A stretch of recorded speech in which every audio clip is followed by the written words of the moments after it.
My name is Jason. My name is Tom. And this is a comic strip AP of Monster of the Week featuring the adventures of Robert Larousse. And when we last saw Robert, he had just heard about a potential job from his old colleague Anastasia Marcos.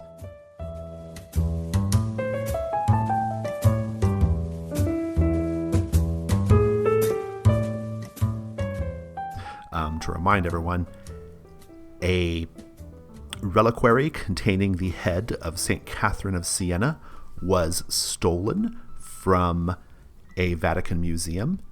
And the little twist that Anastasia added at the end there after she was telling you about this job was that the Carabinieri found the body of the museum's security guard. It had been... the upper torso had been hollowed out, like the guts were removed, and replaced with flowers and incense, and he was kind of splayed out in a circle in a sort of ritualistic manner. And so I guess my question for you, Robert, is you haven't completely agreed to help Anastasia out with this, right? And yet you've expressed your intrigue to us, the audience. I'm curious, like, what your next move is. What are you going to do? Well, I think the obvious next step is to try and verify this information, right? Because Anastasia, like me, in my past life, is an inveterate liar and deceiver, so this could all just be a setup. But I think I can ask around. I'm a relatively wealthy guy who's pretty well connected these days, so I should be able to turn up a bit of information. Okay, well, where do you start? Like, who do you go talk to? Well, I have the move Friends on the Force, which means I could go talk to some cops. That sounds like a really good idea. Name a cop for me. Like, who's your one like cop friend that who will kind of give you the lowdown on things like this? Because you remember Anastasia said that the Carabinieri are keeping this kind of under wraps, right? They're doing checkpoints and dragnets, but they're not telling people what they're looking for. Sure, and I think the Carabinieri would not be willing to talk to me about this, but I know a guy who's in the detective squad, Commissario Bruni, and he and I have done each other favors in the past, and I think he'd be able to and willing to sneak me some info about what the traffic cops are up to. So Bruni is the kind of guy he's the kind of guy who is not exactly what we would have called in the Navy squared away, okay? I think the reason why you're able to sort of infiltrate him a little bit and get him to tell you things is because, I don't know if a dirtbag is the right word, but he's definitely not like, the straight arrow, clean cut cop, right? He's got a little bit of like, he's a little rough around the edges, let's say. And so my question for you as you walk into Bruni's office is, tell me some evidence of that, like some things you see that like let you know that he's the kind of guy who can be manipulated or persuaded. Well, one thing is that he loves a civic bit of approval. Medals, photos of him glad-handing guys in chains of office, and people in well-cut suits who are of a less salubrious reputation still adorn one wall. It's like just a rogues gallery of people I've met and shook hands with in the course of my solving famous cases around town. And he will do a lot and look away from a lot of things in order to get his face in the papers. So he sees you when you step in, and he says, "Larousse, it's been a long time. I didn't even know you were still in Rome. What's going on?" I take a moment to take off my sunglasses, polish them with the silk handkerchief in my top pocket, and sit down without being invited. And actually, I don't play it casual. I just come right out with it and say, "Well, Mr. Bruni, it's delightful to see you as well. Somebody told me there was a particularly gruesome theft that took place maybe a couple of days ago. I would like to know if that is really something that happened or if somebody is trying to play me." he looks at you and he says, "Well, I didn't say it was delightful to see you, Larousse, but your point is taken. I might know something about that, but why should I tell you anything?" Bruni, it breaks my heart to think that you have already forgotten the many favors I've done for you over these past couple of years. Surely simply the promise of my future assistance with my unique talents would be enough for you. Okay, so I think here's where we'll invoke the move Manipulate Someone. Okay. And it says, once you've given the person a reason, tell them what you want them to do and roll. I think it's pretty obvious what you want them to do. So go ahead and just roll plus charm. And it's a 10. Excellent. On a 10 plus, they'll do it for the reason you gave them. He says, All right. Yeah, you've done a lot of favors for me. I won't lie. And I know that having somebody like the Phantom in your back pocket is a really, really smart move. So, yeah, there was real gruesome. Some real crazy, like devil stuff, like ritual stuff in the Vatican Museum. How'd you hear about that? We're keeping that real close to our chest. The Vatican's going crazy. Well, you know, Bruni, people come to me and tell me their secrets. I guess it's some kind of attraction that I have for mystery. Well, I can't make heads or tails of it. I mean, look, there's always a certain market for, these holy objects and artifacts and things like that. But Interpol's really, really stepped up their game on this kind of thing lately. In the last year or two, there hasn't really been much of a black market for this sort of stuff. I think there's something else going on. I don't think it's a coincidence that there is some ritualistic activity associated with the theft. But I'm no art historian, so, and I'm no theologian for sure.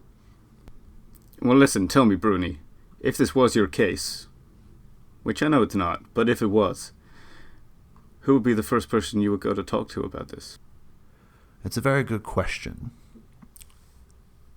I guess the first place I would look, the first thing I'd want to know is, what's the significance of this thing they took, I mean, look, I'm an atheist. I don't believe in any of this shit. But, some people do. Some people place all sorts of, mystical significance upon things. And, there's obviously some sort of connection here. I'd want to know what that was. I'd want to know what great divine power could be had from a withered old skull in a box. I stand up and, smooth out my blue pinstripe jacket and nod. Say, well, thanks, Bruni. It's good to know you've got my back. Yeah. You bet, Larousse. It was delightful to see you.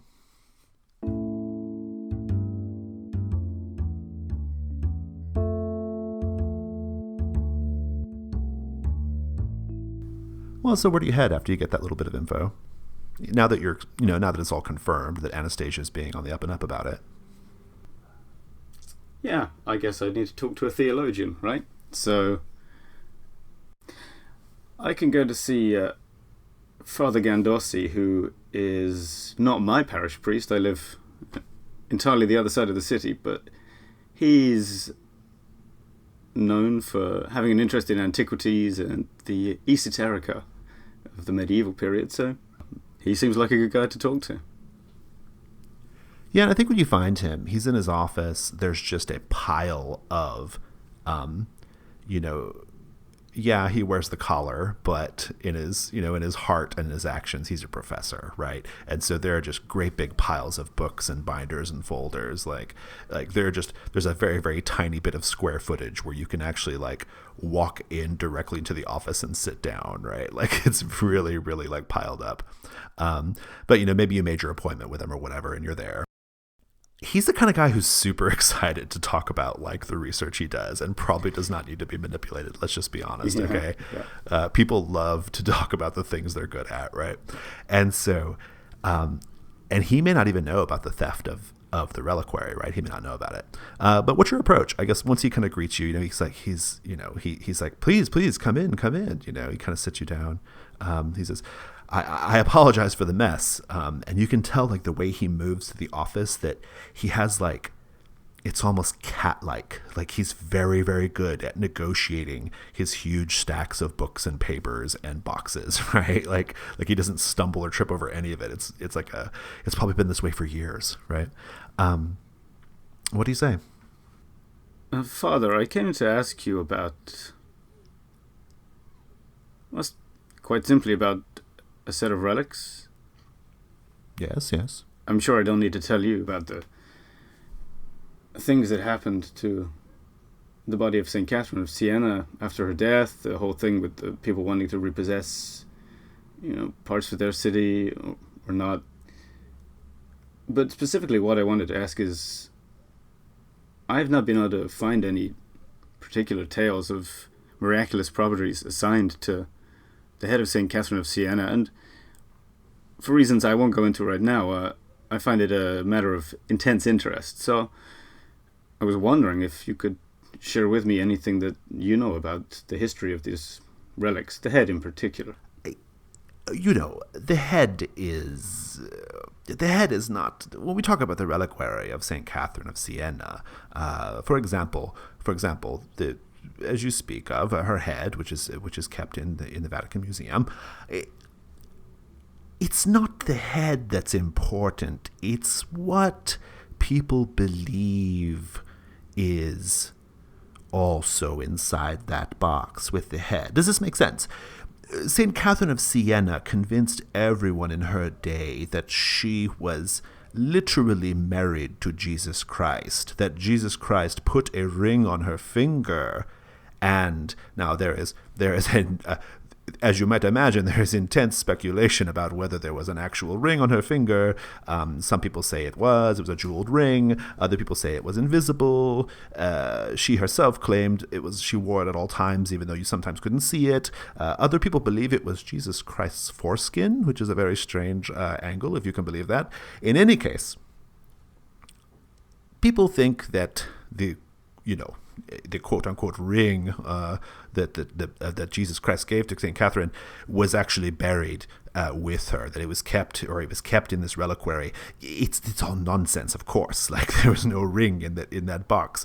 But to the extent that people ascribe any sort of mystical power to St. Catherine of Siena, it's this invisible ring. Thank you very much, Father. I mean, that actually explains a lot of things that have occurred lately, and you may see something about it in the news in a pretty short time. Listen, I'll give you my card, and should anybody else come asking you about this, please let me know, okay? Well, someone already has. Oh, really? Yes, I just assumed. Oh, I'm sorry. I just assumed that you were their colleague or associate. I'm sorry. I didn't take the time to research who you were. I just the headmistress of the Lombardi school. She was asking about this very thing. I'm sorry. I feel a little embarrassed. I thought you were with the Lombardi school. I do apologize. No, not at all. It's these things happen. Well, I'll leave you to it, Father. Thank you for your time, and I think I will leave troubled by this news. Indeed. Maybe we'll figure out what the Lombardi school is next time.